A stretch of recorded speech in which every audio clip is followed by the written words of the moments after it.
to Goliath. The humans gave it to me long ago. The world of Gargoyles is a melting pot of myth and magic. If you're new to the franchise, think Shakespeare meets superheroes with the backing of mythology and 90s cartoon flair. From a time-traveling phoenix to an immortal warrior like Macbeth, we've brought you the list of the 10 most powerful beings in the Gargoyles universe. Marvelous Videos brings you marvelous content every day, so if you want to support our efforts, take a moment to click those like and subscribe buttons. But for now, who truly rules the roost when it comes to power? Is it the king of the third race, King Oberon?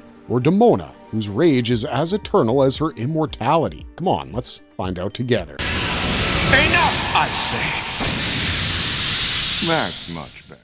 Oberon! Oberon, ruler of the mystical race, the children of Oberon, was the son of Queen Mab, the ruler of the third race. He claimed power after overthrowing his tyrannical mother's rule. He lives in Avalon, an island on a magical plane of Earth, with his wife, Queen Tatana, and the Avalon clan. He's known to have 2 children from his wife, including a male and female child, while he also had at least 2 sons with mortal women. Oberon separated from his wife because of her frivolous actions for many centuries. To teach her and the third race humility, he issued an edict and expelled his people from Avalon before departing himself. Eventually, they would all return to the island at the time of the Gathering. Accordingly, when Oberon returned home before the Gathering, he was furious to find that the Avalon clan had occupied the entire island. He tried to remove them but was prevented by Tatana, Goliath, and others. Now united with Tatana, Oberon remarried her. As far as the Avalon clan was concerned, he declared them to be his new palace guards and also provided them protection, declaring that his children's magic would not affect them. Harsh and arrogant, Oberon isn't a complete tyrant. He forbade his people from meddling in mortal affairs. He's the second most powerful of the third race after his mother and holds great control over Avalon. Not only did he command his people, but also the rocks and trees to attack any intruders. He can change his appearance at will. His powers are boundless. With the help of telekinesis, he can turn a person into glass with just a touch. Oberon can do anything he can imagine, according to the creator and writer of the Gargoyles, Greg Weisman. However, like all fairies, there are only 2 limitations to his absolute powers, and those are the laws made by Oberon himself and cold iron. Queen Mab! The original ruler of the third race, Queen Mab gave birth to Oberon with an unknown father. In her time, the third race was known as the Children of Mab. When Oberon began a romantic relationship with Tatana, Mab was displeased and disapproved of it. In her opinion, Tatana was a spoiled brat and not compatible with her son. The rift between the mother and the son widened to the point that Oberon overthrew her authority in a great war in the 5th century. She was imprisoned after the end of the war. Although she lost to her son, her magic was more powerful than his. She was also more arrogant than he was. Her appearance is uncertain, but it's believed that she has a humanoid form, sporting more than 1 pair of arms, and she's a little shorter. Mab is also connected to chaos and power. In English literature and legend, Queen Mab appears as the original fairy queen in works such as Michael Drayton's Nymphidia, although her most well-known appearance is in Shakespeare's masterpiece Romeo and Juliet, where she's mentioned in Mercutio's popular monologue. She's referred to as the fairy's midwife, tiny in size, and is responsible for dreams. One of her more recent appearances in modern fantasy was in the 1998 NBC miniseries Merlin, where she's shown as the first creator and the queen of the old ways.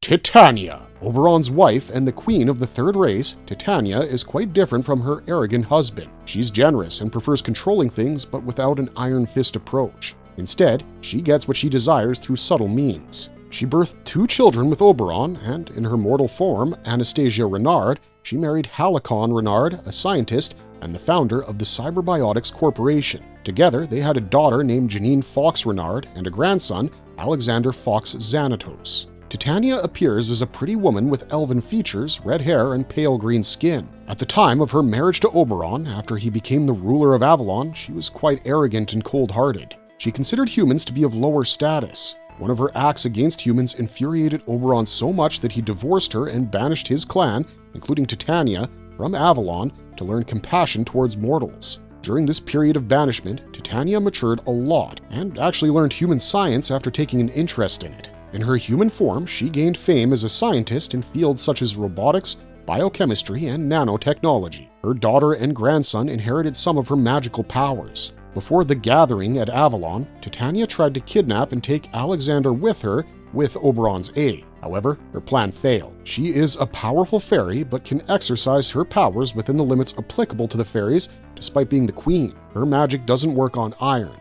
She cannot influence the lives of mortals because of Oberon's law in her original form, but as Anastasia, she's immune to both of these limitations while exercising her powers. She can alter her appearance, cast illusions, teleport, and even create dreams. Puck. Puck was Oberon's personal servant and was born before 1300 BC. Along with all the Third Race members, he too was banished by his master from Avalon. In the late 20th century, he came across Queen Titania's disguise as a human, Anastasia Renard. He became intrigued by it and decided to interfere in human affairs. He disguised himself as Owen Burnett, a human. Deona, a gargoyle known as an angel and also a demon, was once the second in command of the Wyvern clan. To fulfill her ambitions, she stole Titania's mirror from a museum and used it to summon a servant, Puck. She commanded him to kill the human, Elisa Maza, which he fulfilled in an indirect way. He tricked her and transformed all the humans in Manhattan into gargoyles, technically fulfilling Demona's wish. Infuriated, Demona asked Puck to transform the gargoyles into humans. Again, Puck used his own interpretation of her command and transformed the Manhattan clan gargoyles into humans, including Goliath, Demona's mate. As the time of the gathering neared, Puck was apprehensive about going back to Avalon and staying there. He wished to spend some more time in the mortal world. Goliath pursues Oberon in Puck's favor. The ruler of the Third Race fulfilled Puck's wish, but with a twist. He appointed him as Alexander's tutor in the mortal world and banished him from Avalon forever. Oberon also confined Puck to his human identity of Owen Burnett. Puck, as an individual, was a light-hearted and kind character who had a little fondness for humans. He didn't like humorless people and tried to avoid them. Although he originated as a sinister figure in English folklore, by the time Shakespeare created A Midsummer Night's Dream, his character had evolved into a mild trickster and humorous figure. He then finds his mention as a leading figure in Rudyard Kipling's Puck of Pook's Hill and Rewards and Fairies. The Arch Mage. The arrogant yet powerful and ambitious sorcerer Arch Mage was once a courtier at Castle Wyvern. He was once a human magician in 10th century Scotland and served Prince Malcolm, but he was banished when Prince Malcolm became aware of his greed and pursuit of dark magic and forbidden knowledge after he tried to steal the Grimorum Arcanorum, a powerful spellbook. Yet, Arch Mage continued with his goal. He received aid from Demona in stealing two immensely powerful artifacts, the Eye of Odin and Phoenix Gate. He used time travel, and his future version traveled back to the past after gaining knowledge and power. This future Archmage helped the present Archmage avoid death and acquire all three artifacts. After merging with these artifacts, his powers were enhanced tremendously, so much so that he challenged the Avalon clan and the mystical guardians of Avalon. The Grimorum Arcanorum blessed him with immense knowledge of sorcery and magic, making him nearly unstoppable. The Eye of Odin greatly enhanced his magic. It helped him regulate and control the enormous powers he was granted. The Phoenix Gate allowed him to time travel to any moment or place at his will. He invaded the home of the Third Race, but his overconfidence and arrogance became the reason behind his downfall. With the help of Goliath, Avalon clan defeated the Archmage. The three magical artifacts rejected him, leading to his ultimate destruction. Archmage was manipulative and intelligent, but also ruthless. He was blinded by his ambitions and greed, and he didn't hesitate to betray his allies and even manipulate time for his own advantage. Anubis. Anubis acted as Egypt's death god and was a child of Oberon. He appeared in a human form wearing ancient Egyptian garb and with a jackal's head. David Xanatos recruited the Pack, a group that consisted of Wolf, Ymir, Coyote Jackal, and his sister Hyena, to summon Anubis to grant him the boon of immortality. Inside a chamber below the Sphinx, Ymir summoned Anubis. He magically captivated the death god in the hopes of resurrecting his dead son. But when the god of death denied his wish, he used the Scroll of Thoth. This was an ancient scroll created by the Egyptian god Thoth that held a spell that could merge with any member of the Third Race. He transformed himself into Anubis' avatar to fulfill his wish. However, Jackal, the most power-hungry member of the group, intrigued by Anubis, intercepted the lines of magic and became the Avatar himself. He planned to use his powers to destroy all life on the planet, but with Goliath's encouragement, Ymir again used the Scroll of Thoth and made himself Anubis' avatar. Anubis, however, then escaped his bond with Ymir and attended the gathering on Avalon. Anubis was a responsible god who took his powers seriously and intended to use them to maintain the natural balance. He refused to bring the dead back to life to avoid favoritism. Banshee. Banshee appeared in the episode The Hound of Ulster as the main villain. She has Molly as a human alter ego, and Crom Cruach is her monstrous form. She terrorized Ireland between the end of 1st century BC and the beginning of 1st century AD. During this time, she came across Cuchulainn, a Celtic warrior with magic powers and a gargoyle beast as a partner. At the end of their fight, Cuchulainn rose victorious and banished the Banshee. At the time of the gathering on Avalon under King Oberon's command, all members of the Third Race were called back, but Banshee refused and stayed in Ireland. She prevented Cuchulainn's reincarnation from discovering the hero's burial site in Mount of Cairn na Culainn for centuries and regaining his power. Banshee's most powerful weapon was her voice.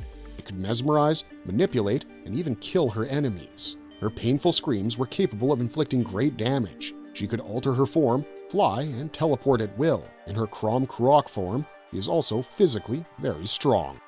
Phoenix, the time-traveling immortal bird.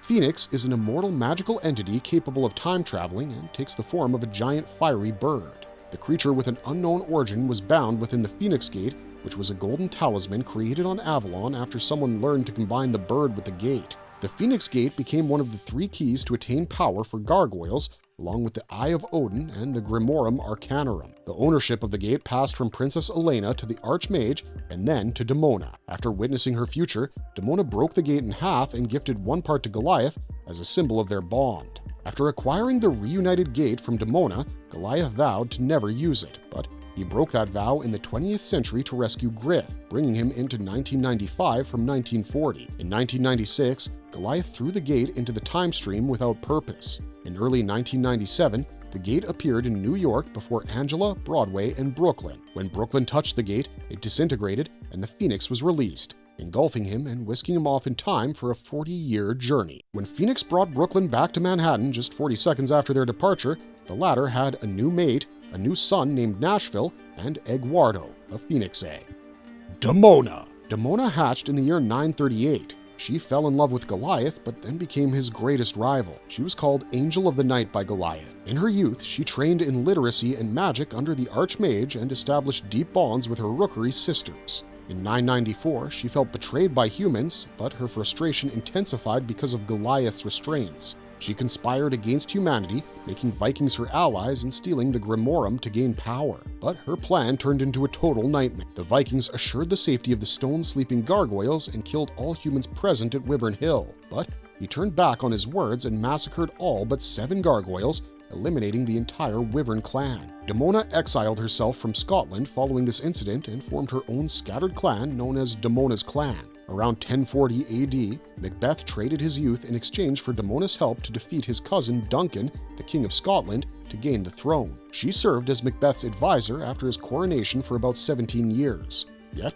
her boundless ambition and paranoia made her betray McBeth by joining forces with Canmore, Duncan's eldest son. However, she was again left alone after the destruction of her clan by Canmore as a result of this foul play against McBeth. Deona is a powerful female gargoyle with superhuman strength, durability, and agility. She has healing powers and possesses bat-like wings. Highly skilled in combat, she's resistant to sedatives and pain. Her knowledge of magic and spells makes her even more powerful. Not only that, Deona also possesses mastery over multiple languages, hacking, weaponry, and chemistry. She has the ability to become human during the day from Puck. She loses her wings and physical ability in her human form, but keeps her combat skills, intelligence, and magical abilities. McBeth. The Gargoyles version of Macbeth is based on historical King Macbeth of Scotland and is heavily influenced by William Shakespeare's portrayal. Born in 1005 AD to Finlake, the High Steward of Moray, Macbeth became a skilled warrior. He forged a magical pact with Deona to become the King of Scotland. The pact was orchestrated by the Weird Sisters, who mystically linked Macbeth and Deona, meaning one of them could die only if they slew the other. After becoming Scotland's king, Macbeth ruled his subjects wisely and in peace until Deona betrayed him. Heartbroken, Macbeth faked his death. He retired from public life, spending the following years taking various identities and occupations over the centuries, including that of the hunter, Sir Percy, and a professor. He remained physically strong and fit, but his emotional wounds deepened over time, unable to heal. He sought after Deona to either kill her or let her kill him to escape the curse of immortality. Although they faced each other on multiple occasions, they couldn't break their mystical connection. In modern times, Macbeth supported the Gargoyles in New York after their existence was revealed to the world. He urged humans to make peace with the third-race creatures. In 1996, he enlisted himself to help the Manhattan Clan. Over the centuries of his existence, McBeth earned comfortable wealth and studied magic. Despite his bitterness, his intentions were always noble. Marvelous verdict! These mythical legends make the Gargoyles universe an unforgettable experience. Whether it's the cold and cunning Queen Mab, the tortured soul of McBeth, or the prankster Puck, these powerful beings have shaped history for a long time. They've presented a tale of betrayal, love, revenge, and redemption. One thing that cannot be denied is that, despite the differences, the Gargoyles too possess human emotions and value bonds and love. Let us know which of the entries on our list is the most powerful in your opinion in the comments down below. And if you enjoyed this content, don't forget to like and subscribe. We really appreciate every click. Thanks for watching, stay safe out there, and have a marvelous day.